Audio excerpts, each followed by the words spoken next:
नमस्कार, सुजस बुलेटिन में आपका स्वागत है। मैं हूं आपके साथ सालिका। एक नजर हेडलाइंस पर। प्रदेश को मिली इको फ्रेंडली गांधी वाटिका की सौगात। मुख्यमंत्री ने कहा, बापू के विचार पूरी दुनिया के लिए प्रासंगिक। सांसद श्री राहुल गांधी और श्री मल्लिकार्जुन खड़गे ने की राजस्थान की जनहितकारी योजनाओं की सराहना।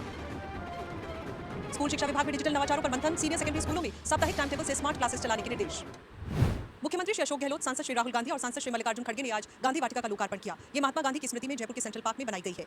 85 करोड़ रुपए की लागत से बनी ये इको फ्रेंडली वाटिका 3 ब्लॉक्स में बनाई गई है, जिसमें स्वतंत्रता संग्राम में गांधी जी की भूमिका से लेकर उनके जीवन दर्शन और उनकी दक्षिण अफ्रीका की यात्रा की झलक वॉल पेंटिंग्स और शब्दों के माध्यम से नजर आती है। मुख्यमंत्री की सोच है कि यहाँ आने वाला हर व्यक्ति गांधी दर्शन को देखे और उसे अपने जीवन में उतारने के लिए प्रयास करे। इस अवसर पर मुख्यमंत्री ने कहा कि बापू के विचार आज पूरी दुनिया के लिए प्रासंगिक है। इस इको फ्रेंडली वाटिका में पुस्तकालय, प्रदर्शनी, सेमिनार और कॉन्फ्रेंस हॉल, ग्रीन पार्क और ओपन एयर थिएटर भी बनाया गया है। वाटिका के लिए राज्य सरकार ने गांधी विचारकों की 11 सदस्यीय समिति का गठन किया था। उनके शोध और निर्देशन में इस वाटिका को तैयार किया गया है। गांधी वाटिका का निर्माण वर्ष 2021-22 की बजट घोषणाओं के अनुरूप किया गया है। 14,500 वर्ग मीटर में इसका निर्माण करवाया गया है। ये देश का पहला ऐसा म्यूजियम है जहां होलोग्राफिक टेक्नोलॉजी का इस्तेमाल कर गांधी जी की तस्वीरें लगाई गई है, जो बोलती सी प्रतीत होती है। यहाँ इतिहास आपके साथ चलने लगता है। साथ ही आपको ये भी बता दें कि राजस्थान देश का एकमात्र राज्य है जहां शांति और अहिंसा विभाग बनाया गया है, जिसके माध्यम से प्रदेश में गांधी दर्शन शिविरों का आयोजन किया जा रहा है और बापू के संदेश का प्रचार प्रसार जन जन तक किया जा रहा है।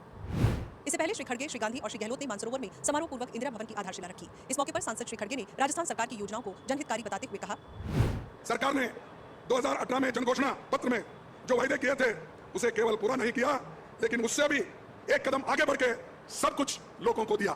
आपको हमने जो वायदा किया था, हमारे चीफ मिनिस्टर ने, हमारे एमएलए ने, मिनिस्टरों ने सभी मिलकर आपके वायदे पूरे किए, बल्कि ज्यादा भी दिए। इसीलिए आपका यह फर्ज होता है कि इन कार्यक्रम को लोगों तक पहुंचाना, घर घर पहुंचाना। सांसद श्री राहुल गांधी ने भी गहलोत सरकार की योजनाओं की सराहना की। 21 लाख किसानों को 14,000 करोड़ रुपए राजस्थान की सरकार ने दिया है। चिरंजीव स्वास्थ्य योजना को आप जानते हो।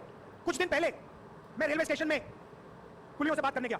मुझे कहते हैं, राहुल जी, राजस्थान की सरकार ने जो स्वास्थ्य पे काम किया है उसने हमारी जान बचा दी। हमारे घुटने खत्म हो गए, हम वजन नहीं उठा पा रहे हैं। राजस्थान की सरकार ने हमारी मदद की, हम ये कभी नहीं भूल सकते। शिक्षा में 3,600 इंग्लिश मीडियम स्कूल हमने खोले हैं। इससे पहले श्री राहुल गांधी जयपुर में महारानी कॉलेज पहुंचे, जहां उन्होंने छात्राओं से बातचीत की। उन्होंने मेधावी छात्राओं को स्कूटी भी वितरित की। खबरों का सिलसिला अभी जारी रहेगा, लेकिन उससे पहले देखिए ये संदेश। इकोनॉमी जीडीपी में हो रही बढ़त, क्योंकि गहलोत सरकार है प्रतिबद्ध। हर लक्ष्य 10 गुना हो राज्य में बढ़त, मिले हर वर्ग को विकास में हिस्सा और राहत। आपके सुझाव और हमारे प्रयास मिलकर रहेगी मंजिल है पूरा विश्वास। तय हो चुकी है दिशा, बढ़ा दिया कदम। 7 वर्षों में राजस्थान को बनाकर रहेंगे नंबर 1।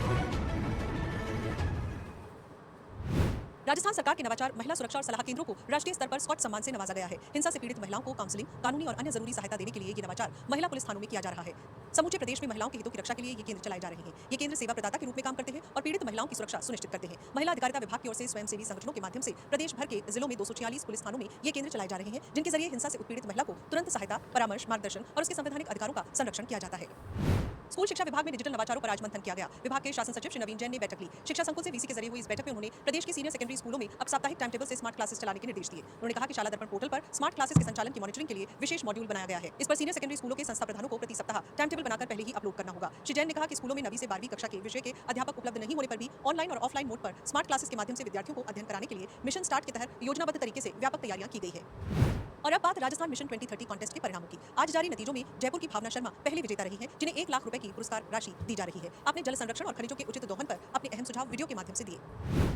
हम हैं राजस्थानी, अपनी मातृभूमि पर हमें गर्व है। हम राजस्थान को देश का अग्रणी राज्य बनाने के लिए अपने प्रयास करेंगे और प्रदेश के विकास की गति 10 गुना कर वर्ष 2030 में राजस्थान को बनाएंगे नंबर 1। मैं प्रदेश की राजधानी का गौरव जयपुर यानी हुनर क्षेत्र की निवासी हूँ। युद्ध की तमाशा, कठपुतली एवं अन्य कलाओं को सहेजने की आवश्यकता है। साथ ही एयरपोर्ट का विस्तार कर देशी विदेशी पर्यटकों के आवागमन को बढ़ाना 2030 में हमारे प्रदेश को बनाएगा नंबर 1।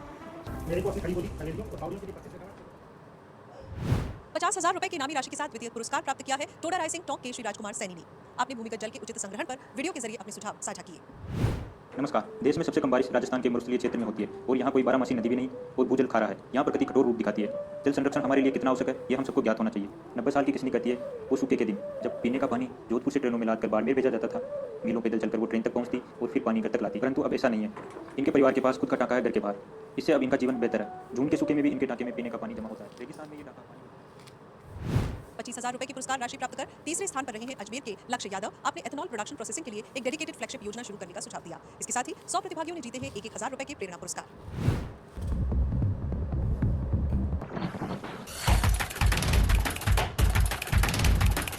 एथेनॉल जो एक ऐसा सब्सटेंस है जिसका प्रयोग अल्टरनेटिव फ्यूल के तौर पर पिछले कुछ साल में देखा गया है, जो पेट्रोल की तुलना में एक सस्ता विकल्प है। अभी पेट्रोल में 20% एथेनॉल ब्लेंडिंग की जा रही है, जिसे भविष्य में और बढ़ाया जाएगा, जिससे एथेनॉल की डिमांड भी बढ़ेगी। सुजस बुलेटिन में फिलहाल इतना ही। फिर